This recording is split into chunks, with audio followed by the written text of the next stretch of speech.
အဲ့တော့ကောင်းပြီဘောဓိမင်းသားဟာမြတ်စွာဘုရားကိုဒါဆိုရင်တပည့်တော်ကဘာဖြစ်လို့သားသမီးမရနိုင်ရတာလဲဗျာသင်ဟာအတိတ်ဘဝတန်တရားမှာအမှားလုပ်ခဲ့မိလို့အဲ့ဒါမင်းသားကတောင်းပန်တော့မြတ်စွာဘုရားကအတိတ်အကြောင်းအရာကိုဟောတယ်တခုသောဘဝမှာတဲ့သင်တို့ဇနီးမောင်နှံနှစ်ယောက်ဟာကုန်းတယ်လှေကြီးတစ်စီးနဲ့ပင်လယ်သမုဒ္ဒရာကိုဖြတ်တန်းခဲ့ကြတယ်တဲ့အဲ့ဒီအချိန်မှာလေပြင်းမုန်တိုင်းတိုက်ခိုက်ပြီးတော့သင်္ဘောကြီးမှောက်သွားတယ်အဲ့တော့သင်တို့ကအဲ့ဒီအချိန်မှာပြင်ချက်ကြီးတစ်ချက်ကိုဇနီးမောင်နှံနှစ်ယောက်ရပြီးတော့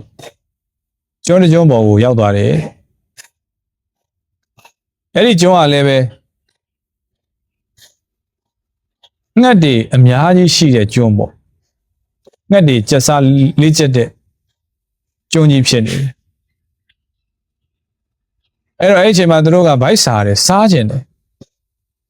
စားစရာကလည်းမရှာတတ်သေးဘူးအလွယ်တကူလည်းမရှိဘူးအနားမှာအဲ့တော့ဘာလုပ်ကြလဲဆိုတော့လွယ်ကူကူပဲနော်လွယ်ကူကူပဲငှက်ဥလေးတွေကိုဖောက်တောက်ကြတယ်အဲ့လိုနှစ်ပေါင်းများစွာပေါ့နော်ငှက်ဥလေးတွေကိုဖောက်တောက်တယ်ငှက်ဥလေးတွေဖောက်တောက်တာနေပြီးတော့တခါထပ်ပြီးဘာဖြစ်လာလဲဆိုတော့ငှက်အကောင်ပေါက်လေးတွေစီကိုဥတည်လာတယ်အကောင်ပေါက်လေးတွေတက်နှိုက်ငှက်တွေအများကြီးရှိတာကိုအဲ့တော့အကောင်ပေါက်လေးတွေတက်နှိုက်မိခင်စားအဲ့ဒီကနေတခါအကောင်ပေါက်လေးတွေရဲ့အကောင်ကြီးတွေအဆင့်ထိရောက်လာတာပေါ့နော်အဲ့ဒီလိုနှစ်ပေါင်းများစွာတဲ့မကောင်းမှုအကုသိုလ်ကံကိုပြုစုပြောထောင်ခဲ့ကြတယ်အဲ့တော့အဲ့ဒီအချိန်မှာသင်တို့ဇနီးမောင်နဲ့နှစ်ဦးစလုံးဟာစိတ်တူသဘောတူလုပ်ခဲ့ကြတယ်တဲ့စိတ်တူသဘောတူလုပ်ခဲ့ကြတယ်အကယ်၍များသင်တို့အရွယ်၃ပါးလုံးမှာဒါသူတို့အဲ့ဒီကျွန်းပေါ်မှာတည်ခဲ့တဲ့သဘောတွေ့ရတယ်ပေါ့နော်တည်ဆုံးခဲ့တဲ့အထိနေခဲ့ကြတယ်အရွယ်၃ပါးမှာပထမအရွယ်မှာဖြစ်မစ္စည်းမအရွယ်ဆိုတဲ့လူလက်တန်းစားအရွယ်မှာဖြစ်လူလက်ပိုင်းအရွယ်မှာဖြစ်နောက်ပစ္စည်းမအရွယ်လို့ခေါ်ရတဲ့အိုမင်းသွားတဲ့အရွယ်မှာဖြစ်အရွယ်တစ်ပါးမှာသင်တို့ရှောင်ကျင်လိုက်မယ်ဆိုရင်သားသမီးရနိုင်တယ်တဲ့နော်တို့မဟုတ်သင်တို့နှစ်ယောက်မှာတယောက်ကဒီအကုသိုလ်ကိုမလုံးမိဘူးဆိုရင်အဲ့တယောက်မလုံးမိတဲ့တယောက်ရဲ့ကုသိုလ်ကံအရှိန်ကြောင့်ရနိုင်သေးတယ်တဲ့ဒါလေးတခါတကမတို့သတိထားဖို့လိုတယ်တခါတည်းရန်စိတ်တူသဘောတူမကောင်းမှုတွေကိုလုံးမိတတ်ကြတယ်ဇနီးခင်မို့နေအဲ့တော့ဒီမှာကြည့်လေသင်ခန်းစာယူစရာပေါ့နော်ဒီနေရာမှာဦးဇင်းတို့စဉ်းစားမိတာ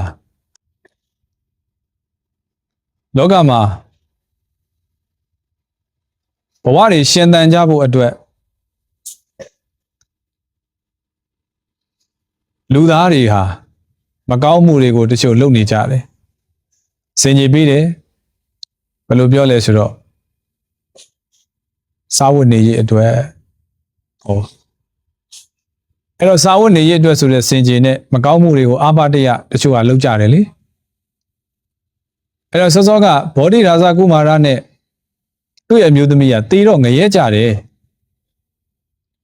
တေးတော့ငရဲကြသွားတယ်ငရဲကပြန်လွတ်တော့ဘဝတော်တော်များများမှာသားသမီးမထွန်းကားဘူးနော်သားသမီးမထွန်းကားဘူးဘာသူများသားသမီးကိုမိမိကဖျက်ဆီးခဲ့တဲ့အတွက်မိမိမှလည်းရလာစရာသားသမီးမရှိဘူးလေကိုစိုက်ပြိုးတဲ့အတိုင်းကိုရိတ်သိမ်းရတာပဲလေလောကကြီးကမတရားမလုပ်ပါဘူးနောက်တစ်ခါတည်းရတခါတကမတို့ဦးဇင်းတို့ကလူလောကမှာလေလောကရန်တွေကြုံရတဲ့အခါမှာငါကမတရားခံရတာဒီလိုထင်တတ်ကြတယ်မဟုတ်ပါဘူးညတ်တာပါတယ်ကိုကမတရားလုပ်ခဲ့တာဖြစ်ပါလိမ့်မယ်ကိုမသိလို့သာလေကိုမသိခဲ့တာလေအဲ့တော့ဒီမှာကြည်စမ်းဇနီးခင်မို့နှစ်ယောက်သားသမီးသိတ်လိုချင်ကြတယ် ဒါပေမဲ့သူတို့လုပ်ခဲ့တဲ့အရာကနဲတာမှမဟုတ်တာအဲ့တော့ငရဲကြတယ်ငရဲကလွတ်တော့ဘဝတော်တော်များများမှာသားသမီးမကျေနပ်မထွန်းကားဘူးအဲ့တော့ဒီဘဝမှာသိရတာကြည်စမ်းသိလဲသိတရားထုလဲရပါတယ်နော်သောတာပန်ဖြစ်ပါတယ်ဒါကြောင့်လောကမှာတချို့လူတွေဟာဒကာဒကမတို့တတိထားเสียကစားဝတ်နေရေးအတွက်ပါဆိုပြီးတော့စင်ကြယ်ပြီးပြီးတော့လုံးမိတတ်ကြတယ်ဒါဥစဉ်စဉ်းစားမိတာလေးပါအေးတခါတည်းရန်ဒီဇနီးခင်မိုးနှစ်ယောက်ရဲ့အခြေအနေကိုကြည့်ပြီးတော့မိမိတို့တခါတည်းရန်ပတ်ဝန်းကျင်မှာ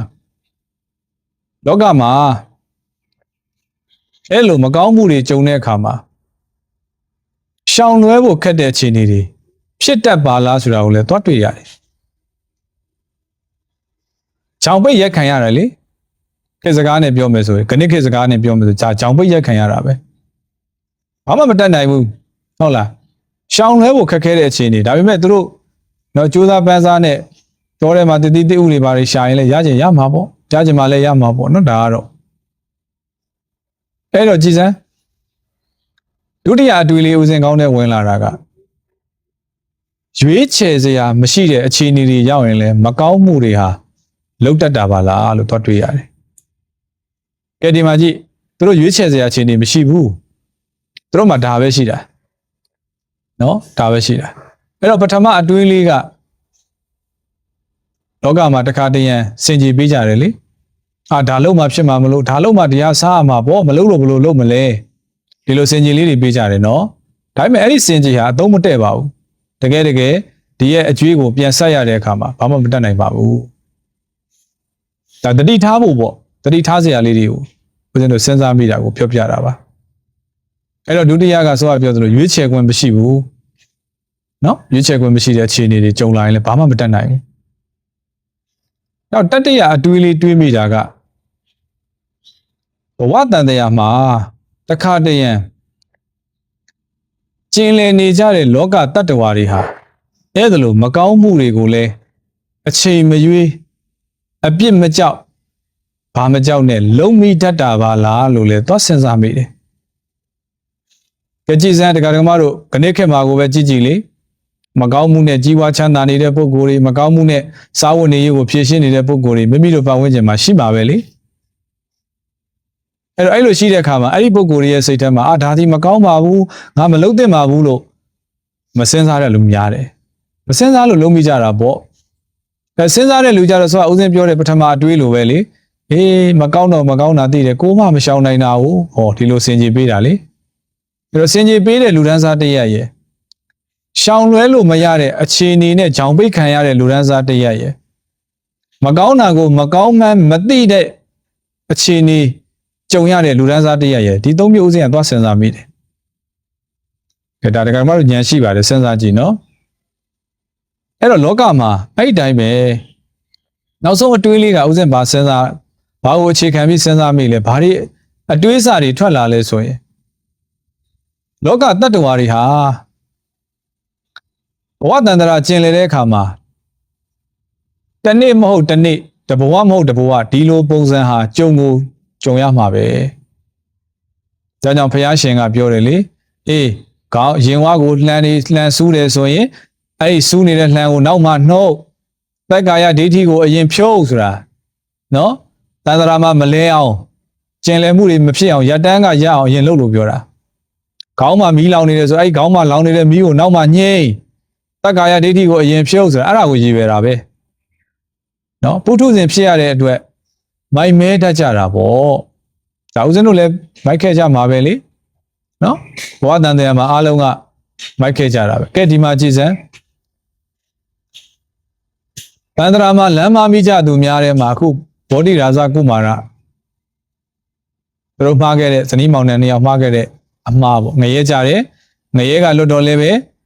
ဒီအကုသိုလ်ကံကြောင့်ဘဝတော်တော်များများမှာဟာလာသားသမီးမထုံးကားဘူးဒါတွေကလမ်းမှားခဲ့တာပဲလေ